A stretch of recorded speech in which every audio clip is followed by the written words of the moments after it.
Every decision shapes recovery. All Things Neuro and Neuro 360 is a specialized neurocare organization focused on the diagnosis, treatment, and rehabilitation of traumatic brain injuries and concussions. A multidisciplinary team works together to deliver coordinated care, guided by advanced diagnostics. All Things Neuro and Neuro 360. Or if you know someone who's, if anyone on this webinar has a wellness-based practice or a family chiropractic practice, and you work with kids who have ADD, ADHD, and they get better just through the chiropractic adjustment alone, that's one of the main reasons why I believe is because the adjustment's influencing the cerebellum. You're helping a child feel their body better. You're creating less dysmetria in the nervous system physically, which is also translating into less dysmetric cognitive patterns. So it's a really important concept, especially for parents to know. And then number seven is cerebellar plasticity. So everyone on here probably is familiar with the term neuroplasticity. It's kind of funny to think, though, that just a few decades ago, people in medical school were told that the brain doesn't change after a certain age. We know that that is not true. I'm working currently and just did this morning with a 73-year-old woman who had right a tumor removed from her right parietal lobe, who couldn't feel or move the left side of her body. And now we have her walking and doing balance exercises with weighted vests on, and she's 73. So we know that that's not true. We also know that with neuroplasticity, the brain can change and parts of the brain can take over for other parts. But the cerebellum specifically is highly plastic, and you can influence the neuroplasticity of the cerebellum through repetitive timed motor activity. You can also do things like multisensory integration. So having a patient do a balance exercise with a cognitive task, or using red light therapy while they're doing a motor-based activity, things like that.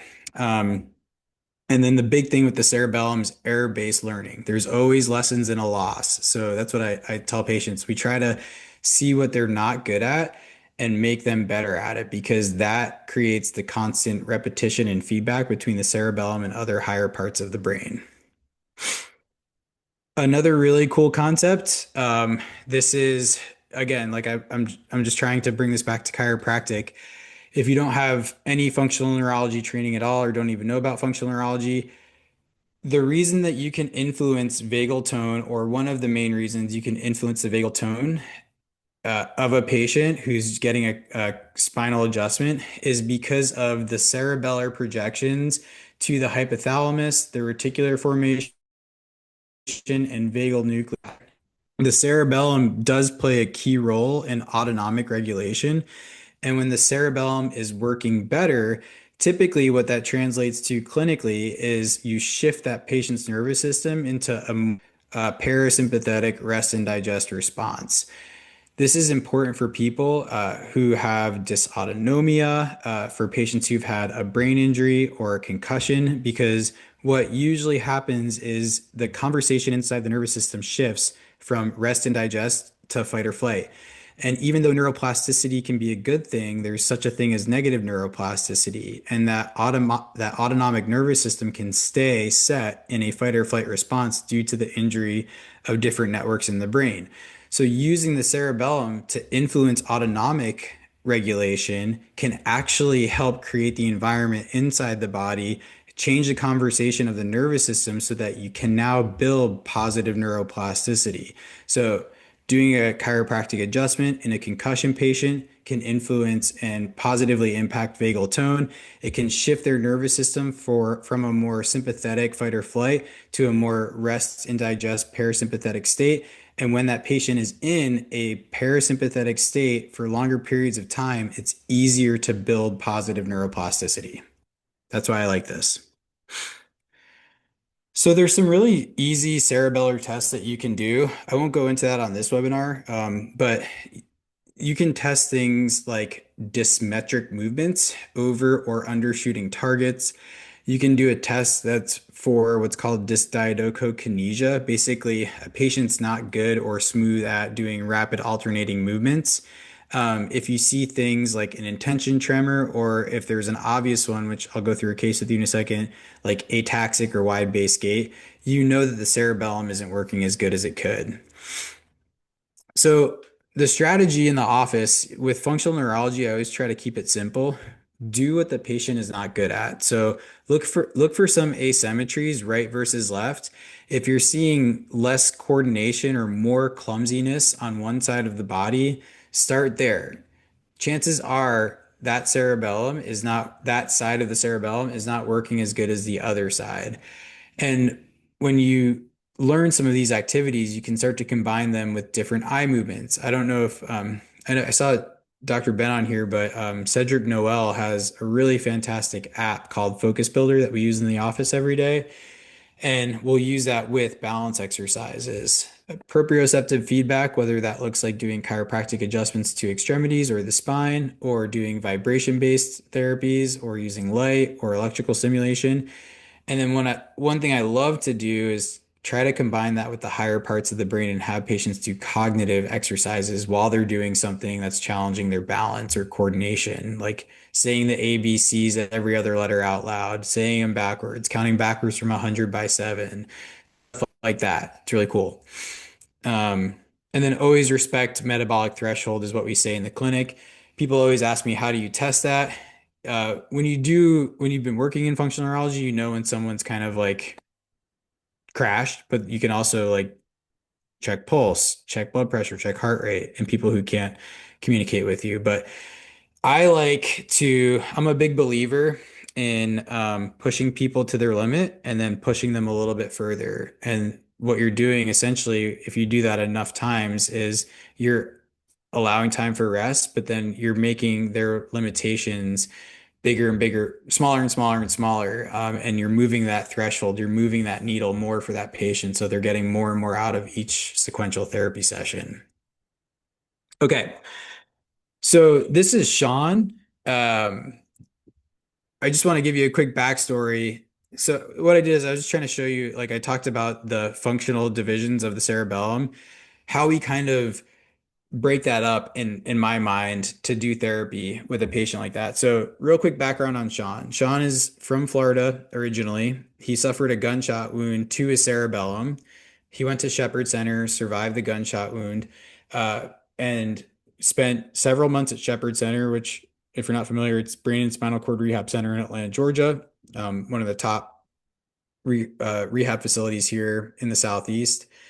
And he did very well there. But once he was discharged, he stayed in Atlanta to do their outpatient program. They have a program called Pathways. Usually, what that is they do a few hours of PTOT speech every single day. When we saw him after his several month stint at Shepherd Center, he was still in a wheelchair, so he wasn't walking. And he's a young guy, he's in his teens, and when I saw him and did my physical exam on him, my question was, why is he not walking? Because his walking was extremely ataxic, but I knew that through the power of neuroplasticity that he can get better. And because he's so young and because the cerebellum is so plastic, even though there was injury there, I assumed and kind of knew in my gut that he could get better pretty quickly. So this is one of the first activities that we started with. He couldn't stand. So he's standing on a vibration plate. He's got electrical stimulation on the back of his spine. He's got vibration on the left side because he was more ataxic on his left side than the right. He's got some vision therapy on. These are called eye lights. And then he's playing a video-based software called Neurosage, doing an eye movement exercise that also involves coordination. But he had the gait belt on because if I let go of him, his eyes tracking the video game, he was a fall risk, big time. Like one of the biggest fall risks that we had in the office. Um, yeah. Anytime I adjusted him, he would do that little shake. So we did adjustments, but we just started out with him standing there. But he couldn't walk by himself. Like if he had the strength in his legs, but the coordination was totally off. You'll see that in a second. But what I'm doing here is I'm kind of starting in the middle and I'm working my way to the outer layers of the cerebellum. Cognitively, totally intact. He had some short-term memory issues, But other than that, extremely intelligent kid. This was all kind of that proprioceptive subconscious part of the nervous system that wasn't working. Um, so for this part of the brain, we did a lot of balance training and we coupled it with what's called vagus nerve stimulation or trigeminal nerve stimulation. I use a lot of coupled brainstem stimulation because of the neuroanatomical neighbor, the brainstem and the cerebellum, they live so close to each other. You can enhance plasticity by doing both at the same time. And we would use a lot of laser, red light low-level laser therapy over the cerebellum, over the occipital protuberance. Sometimes we would do one side, sometimes we do the middle. With the eye movements, this was before Cedric made an easy to use app, but this is representing a cloth tape that we used to have in school. You're doing a lot of brain stimulation with an optokinetic exercise. I just made this slide in Canva just to show everybody, but you can do a one-sided movement that's going to influence one side of the cerebellum more so than the other side of the cerebellum. So this is a leftward pursuit. So I'm bringing the tape to the patient's left because they're facing me. And when you do that, you stimulate an area of the brain called the left parietal lobe. That's the pull of the eyes. And then the shooting back of the eyes is the left frontal lobe. And then the right cerebellum helps coordinate the stoppage of the movement. So this is a right cerebellar exercise by using the eyes. I just wanted to put this in here as an example. And then you could do the left cerebellum by going to the patient's right side. So there's lots of different ways to influence the cerebellum. Let me just move this because I can't read what that says up there. This is some clinical signs of dysfunction of the next layer, the spinocerebellum. So we saw this in Sean. He had really pretty significant dysmetria, so he couldn't really do a finger to nose. A finger to nose, if no one's familiar, it should look nice and smooth. And with the patient's eyes closed, they should be able to smoothly touch the tip of their finger to the tip of their nose. What you'll see in significant dysmetria is a dysmetric movement, and then they might under or overshoot their nose. Intention tremor, so if it's a little more subtle, what you'll see is they're bringing their finger to their nose, and then you see a slight tremor as they get closer to the target. Dysdiadochokinesia is the rapid alternating movement. So you have a patient go up and down as fast as they can. And I call this the fishy floppy. Usually one side looks less coordinated than the other. You can do more proximal and distal limbs by having them with outstretched arms or elbows bent. Ataxic gait, which this kiddo had, like his gait was so ataxic he could barely walk. And then something called the rebound phenomenon. Basically, a good nervous system, a healthy functioning nervous system can inhibit. And when you do a rebound test, what you want to see is you ask the patient to hold their arms in place in space, and then you pull down, and then what you'll see is one will probably shoot up and they have a hard time bringing it back to center. So here's Sean. Real quick. So what I'm asking him to do in this is therapy now. I've already done the exam. I'm just asking him to do a cross crawl, a supine cross crawl movement. So right hand to left knee. That's all I asked him to do. I think every one of us on here, if, without thinking about it, we could do it right now seated. Just boom, boom, boom, boom. But he had severe cerebellar ataxia. So I just want to show you guys what this looks like. This is one of the first days of therapy in our office.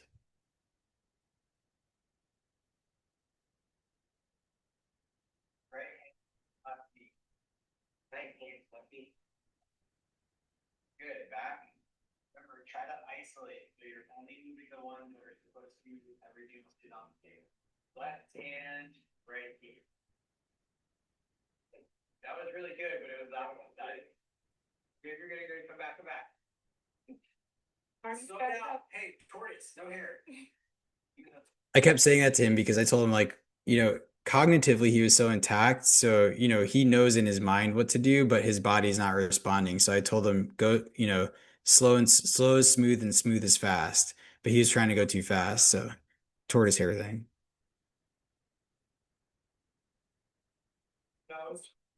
That was a big win for him. That was truly it was. I'm not being silly.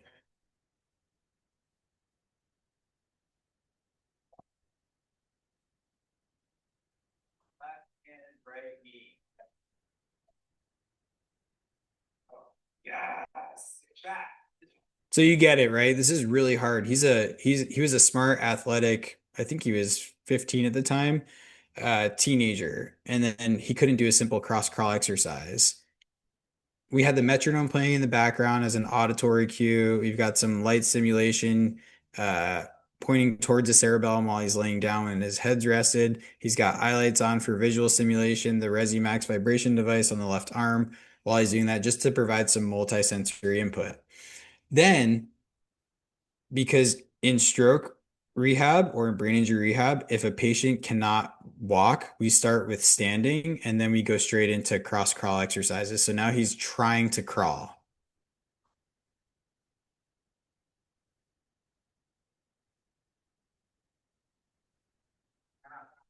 If I don't hold on to his shirt, he usually would fall right over.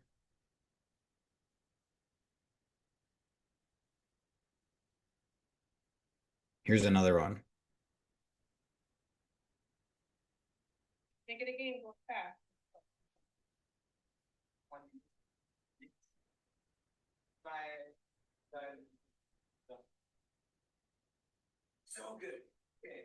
A little bit better, right? But he has a hard time doing contralateral movements, coordinating that in his mind and then translating that into a movement, left, right. When he first started doing this, you kind of hop with both hands.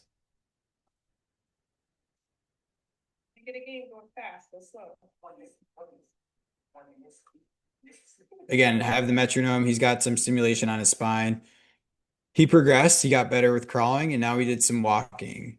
With walking, I like to add in weights for added proprioceptive input. So he's got a 15-pound weighted vest on. He's got 3-pound ankle weights on. Oop. And I got a haircut, apparently.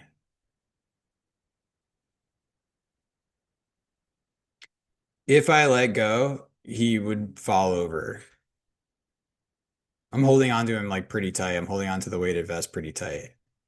The first like month he was in our office, because he came in once or twice a week, really didn't go anywhere without the gait belt. This is called the Fisher-Wallace device. It's transcranial electric stimulation, FDA cleared for depression and anxiety. We use it for brain stimulation. And then he's got the eye lights on. Um, so some stuff that you could do to stimulate that part of the nervous system is things like finger to nose exercises, rapid alternating movement exercises. We use something called the Blaze Pods in the office. I really like those. I don't know if I have a video of him doing that. Different types of resistance band training for feedback, proprioceptive feedback. And then with Sean, I did a ton of limb coordination drills. So lots of cross crawl based activities. And then we paired it with things like vagus nerve stimulation, vibration on the proximal limb. You saw that.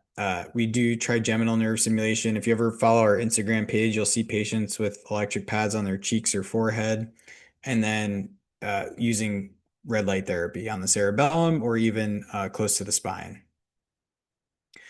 Okay, last but not least, the cerebrocerebellum. So this is the outer part. This is more of the cognitive landscape of the cerebellum, but it's involved with what you might see clinically if there's dysfunction in this part of the cerebellum is same thing, some dysdiadochokinesia or DDK, impaired motor planning, which we saw that with Sean when he was thinking it was his left hand, but it was his right, and vice versa.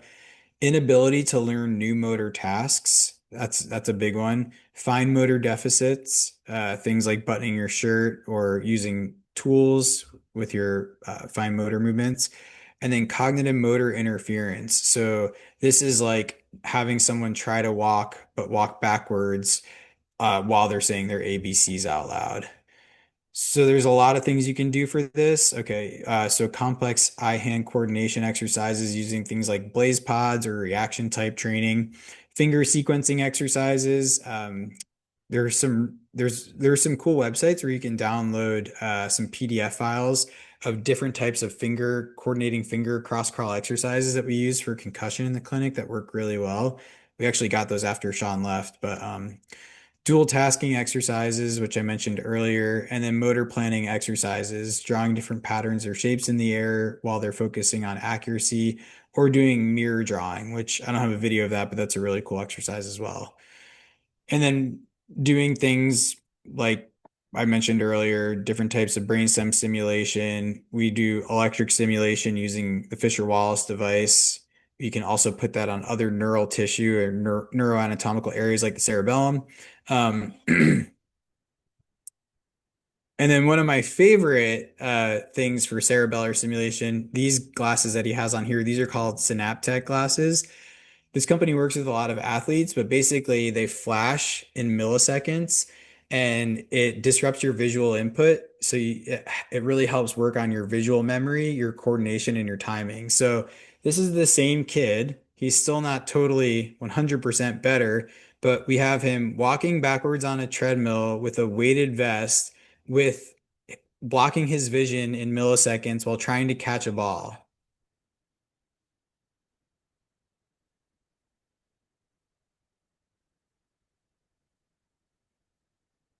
So I have him kind of warming up, and then I'm just randomly throwing a ball.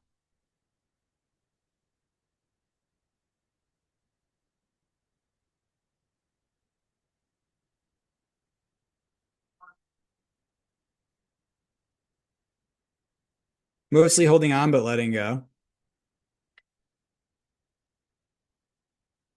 All right, I think this is pretty similar. I think this is towards the end. He was getting tired of this. You get the idea. So we have him doing a pretty difficult motor task while he's doing other things, just challenging that highly plastic part of the brain. All right, now this was him. He wanted to run. Like his ultimate goal was he wanted to get back to running. So now we're outside and he's running with ankle weights on, weighted vest, highlights. He's trying to jog. I think I could have let go of him. I didn't totally trust him still at this point, but yeah, long story short, I think this is the last video. His mom sent this to me back in November. This is him running on the beach. And he's doing like absolutely fantastic. So kind of a cool video just to end the presentation with. But that's Sean, and that is cerebellar plasticity in a nutshell. Just a couple key takeaways, and then I'll be quiet. The cerebellum is a neuroplastic powerhouse. This is an extreme example of cerebellar compromise, but you'll see this in concussion rehab. You'll see this in mild traumatic brain injury. You'll also see people with cerebellar issues that don't have any physical complaints, like kids with learning difficulties. So understanding its cognitive, emotional, and autonomic roles really can expand your therapeutic reach. Zone-specific rehab allows you to be a little bit more specific and tailor it more for the patient, but you just have to know a little to help a lot. And then pairing it with different types of devices can really enhance plasticity, can make things stick more. Um, Early signs of cerebellar dysfunction are often missed. They look very subtle. They're not necessarily going to get a clinical diagnosis or especially on the medical side of things, but it's important to know how to look for those. Functional outcomes can really improve when you use a multi-sensory approach. And then integrating cerebral rehab into broader neuroplastic strategies. So combining it with cognitive, vestibular, all that stuff. If you're a chiropractor, you're doing a really good job of influencing the cerebellum. If you know a little bit more, you can do an even better job. So I think that's it. I hope I didn't go over time. Thank you so much for having me. Nope, you have 30 more minutes. You have to keep talking. 30? I'm just joking. I'm totally messing Oh, with you. I was gonna pull up another Bro, presentation. No, I'm I just know kidding. you're getting excited. I have a quick question before someone raises their hand. So it sounds like there's really not a point where someone's a lost cause, right? So, one of the things that we focus on is early detection, so that long term, they have better chances of recovering. But it sounds like with the cerebellum, walk me through like the time period and also the severity. Yeah, I mean, the earlier you can tackle something, the better, right? Like one of our patients said a saying that stuck with me, time wasted is brain wasted. So the earlier you can diagnose and begin treatment, I believe the better. But because the brain is so neuroplastic, you can get in there and change the brain at any stage of the healing process. I truly believe that because we've seen it happen in the clinic. It is easier to do it sooner. I think part of the reason for that is negative habits, negative plastic pathways, they start to kind of embed themselves in the nervous system. And at that point, you have to kind of undo the bad habits in the nervous system to pave the way for new ones.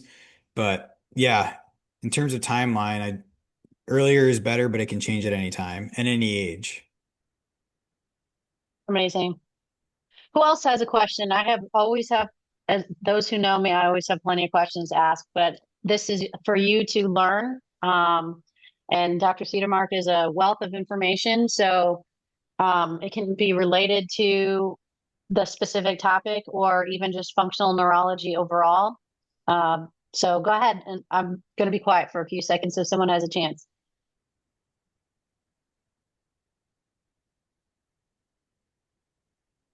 This is always awkward.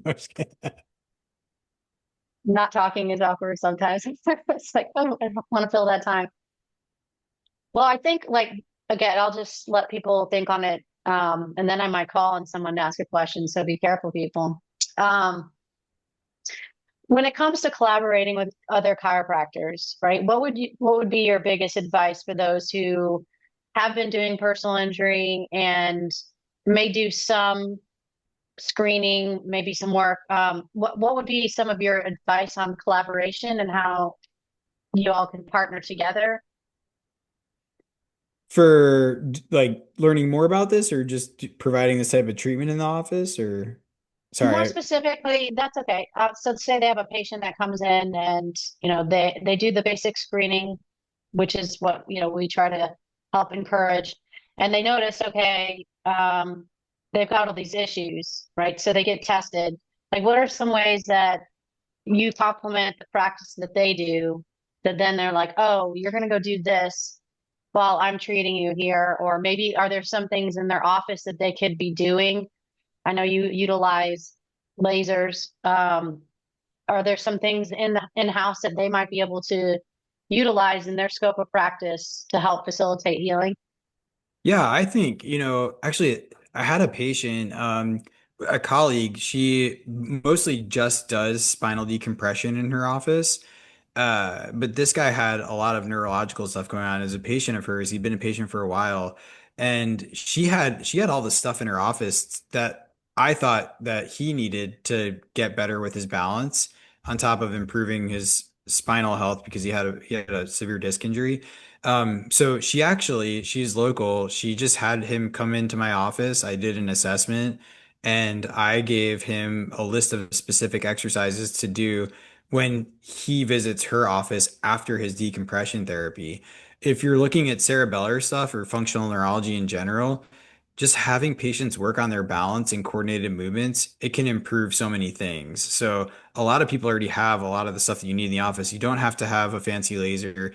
You can do so much with a TENS unit. You can do so much with the massage gun and with just a little bit of knowledge on how the cerebellum works, how it can influence spine health, how it can influence brain health. So, always happy to collaborate with colleagues. We're really big on our office in particular. We do adjust every single patient that comes in our office who isn't under care of a chiropractor. So if they are working with another chiropractor, we refer them back for their regular chiropractic care, and then we just add in the funk neuro stuff. So always enjoy collaborating because I think, I have a saying, I've spoken with a lot of colleagues about this. I think all of us are doing a little bit of functional neurology. Sometimes people just don't know they're actually doing it. But when you're doing a chiropractic adjustment, when you're doing some sort of like physical modality, you're influencing the nervous system in the brain to get better at what you want it to do. And you're trying to drive neuroplasticity. And that's one of the foundations of functional neurology is you're trying to improve neuroplasticity. So yeah. Jorge, what's up, man? Thank you so much. Thanks for joining. I know a couple of people from school. Oh, no, I know Dr. Barron's gonna ask me a hard question. Yes, give him a hard one. We did have No some big ask where your question, office is I located. guess. Yeah, no big question, but I appreciate the presentation and lecture. Well done. Thank you very much, Dr. Cedermark. Yeah, good point that you added as well is that decompression going in your presentation is that's a major influence into that cerebellum, that central cerebellum with that spinal cerebellar tracts. So you got that decompression. It's providing a lot of feedback and stimulation to that cerebellum, directly relating to your presentation and allowing therapeutic modalities like that, like you were saying before, it's already integrated into some of the care that you may not know of. So when you start thinking of neurology, functional neurology, or just application of care, is start thinking in brain systems and what can actually activate those systems. And a lot of times there's a lot of stimulation that's being done. So very good point, and I appreciate the lecture so far. Yeah, thank you so much. Yeah, that is a good point because his balance did get better just by doing just by doing chiropractic and decompression. He was a golfer, he's in his 70s, so they were just looking for, hey, what else can we add into this? And that's kind of where that came in. But yeah, I forgot to mention that. So thank you. We're Doc- in Chambly Brookhaven area for the typed question. I can put our website yes, in here. cool. Dr. Joe, I'm going to call on you to pull out your nutritional fun facts. So for the brain and the cerebellum, what would be the recommended foods to avoid and or increase? Okay, there we go. I get my camera ready there. Yes, Dr. you Joe knew in I the was going to call on you. house. Here. I feel like Oh, we're on live radio. We yeah, are. that's right. I'm live. How about that? I look a lot better on radio than I do here. So, uh, let me turn up my microphone here. Can you hear me? Yep. Yes, Oh, sir. wait, there we go. Okay, got it. Can you hear me? Yes? Yes. Yeah. Okay, good. Okay. So for cerebellum, especially if there's a traumatic brain injury involved, you got to be careful with glutamic acid. Because when the brain is injured, it releases glutamic acid. So if you have somebody with a traumatic issue and you're giving them Chinese food, you're giving them chips that have monosodium glutamate in it, it kind of really blows up the brain, and that becomes a big issue. The other thing from a nutritional standpoint is circulation. You got to get blood up there. And as we get older, we have a couple of things with circulation. It could be clogged arteries. It could be lack of nitric oxide. And nitric oxide, when you're young, like Dr. Ryan, you produce lots of nitric oxide. When you get old, like Dr. Ben, is he listening? We're the same age. I know. At You least need to you get didn't say nitric. me. Yes. No, I can't pick on a woman. I know better than that. I Thank you, might be Joe. about run Ben. I don't know. So, I need you more got nitric oxide. Thank you. Appreciate it. you got to get the nitric oxide levels up. So things like arugula. Arugula is probably one of the best foods that has nitrates, which converts into nitric oxide. Citrulline converts into nitric oxide. I don't recommend arginine. A lot of times people take an arginine supplement or even peanuts, which are high in arginine, because arginine can stimulate herpes viruses in the body. And most of us have some type of herpes virus, not necessarily sexually transmitted ones, but there's other types of herpes viruses as well. So I prefer citrulline or nitrates from like arugula to create the nitric oxide support, and that increases circulation to the brain. That helps tremendously. So those would be the two quick takeaways I throw in there for nutrition. And then, of course, so don't eat the things that clog up your arteries. Because no matter what the condition is, if you got clogged arteries, you've got brilliant people like Dr. Ryan, Dr. Ben, who could just, rebuild the brain. But if the patient isn't playing nicely, we're not going to get the results we want. So that's why you want to avoid, the saturated fats, the processed foods, the ultra processed foods. That's where you get the junk in the brain. So there's my 2-second nutrition protocol. That was great. Ah, I know. Try to get the microphone to work too. So I had to put you on the spot, keep that's you all on your right. toes. Yeah, you never do that to me. I've never had that happen before, so this is kind of new for me. Yeah, I know so it's really, really unfamiliar. Does anyone else have any last questions? We're almost at the top of the hour. I want to make sure everyone has a chance while we have Dr. Cedermark here. And Dr. Cedermark, if you want to put your phone number or your email, the best way to get a hold of you is that at the end of your slide. I feel like there is a last slide. Oh, is there? No, I think I deleted you took that it off. part. Oh, okay. Yeah. All right. Well, if you could just put your information, or I can, are you willing to share your slides with people if Yeah, of course. afterwards? Okay. Yeah, I can So send you a PDF. I just don't have the videos that play. yeah, no problem. So if anyone is interested in learning more or deepening your understanding and want to get the slides, just send me an email or shoot me a text, and we'll go from there. Yeah, thank you guys so much for spending your lunch hour with me. Thanks for the But thank you. I invitation. appreciate Yeah. you taking the time. You probably haven't eaten yet today, so you're probably going to be That's getting it. hangry there with your No, I felt patients. bad. Yeah, I'm always running behind, so I'm glad I was at least on time, even though a little bit late to this. So, All good, all good. Well, we are going to wrap it up here. Thank you, everyone, for coming. I will be in touch with you when we get your C's all locked in, and hopefully you will be able to join us next time. Which is All when? right. May Which, 1st. right, Dr. Joe is going to be our speaker, and woo then Dr. woo. Ben's also going to be a speaker later this year. So we love bringing in people that we trust that are knowledgeable in specific areas so that we can all learn together, be a community. So, all right, Amazing. everyone, have a wonderful Thanks, rest of your Jen. day. Appreciate Thank you. you, See ya. Thank everyone. you. Thank you so much. Good job.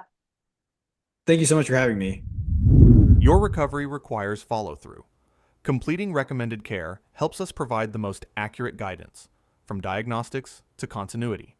For more education and resources, visit www.allthingsneuro.com and follow All Things Neuro on social media to stay tuned for upcoming events, new content, and expert insights.